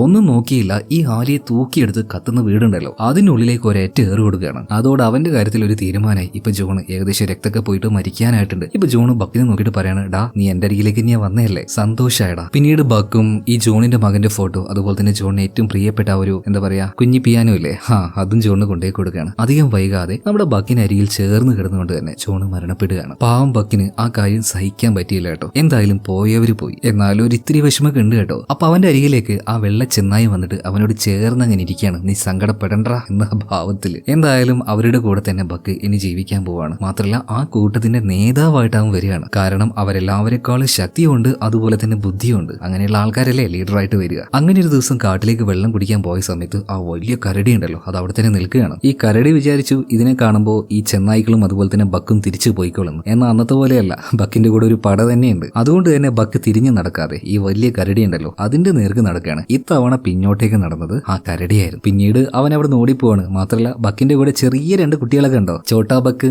മിക്കവാറും ഐശ്വര്യ റായി അവൻ വളച്ചിട്ടുണ്ടാവും, കല്യാണം കഴിച്ചിട്ടുണ്ടാവും. അതിലുണ്ടായതായിരിക്കും ഈ രണ്ട് സന്താനങ്ങൾ. പിന്നീട് ആ ഒരു അരുവിയിലൂടെ നടക്കുന്ന സമയത്ത് ആ പഴയ വീട് ഇപ്പൊ ബക്ക് കാണുകയാണ്. അപ്പൊ തന്നെ ജോണിന് ഓർമ്മ വരികയും ചെയ്യും. എന്തായാലും ആ നല്ല ഓർമ്മകളുമായിട്ട് അവൻ ആ ഒരു കാട്ടിൽ ജീവിക്കുകയാണ്. അതുപോലെ തന്നെ ഇപ്പോഴും ആ ഒരു കറുത്ത ചെന്നായെ അവൻ മുന്നിൽ കാണാറുണ്ട്. മനസ്സുകൊണ്ട് ജീവിതത്തിന് അർത്ഥം നൽകിയ അല്ലെങ്കിൽ വഴികാട്ടിയായിട്ടുള്ള ആ ചെന്നായെ ബക്ക് എപ്പോഴും അനുസരിക്കാറുണ്ട് കേട്ടോ. ഇത് കാണിച്ചുകൊണ്ട് സിനിമ ഇവിടെ തീരുകയാണ്. ഈ സിനിമ നിങ്ങൾക്ക് ഇഷ്ടമായോ? ഇഷ്ടമായാൽ ഈ വീഡിയോ ഒന്ന് ലൈക്ക് ചെയ്യും, നമ്മുടെ ചാനൽ ഒന്ന് സബ്സ്ക്രൈബ് ചെയ്യും. അപ്പൊ അടുത്ത വീഡിയോയിൽ നമുക്ക് വീണ്ടും കാണാം. Okay, by.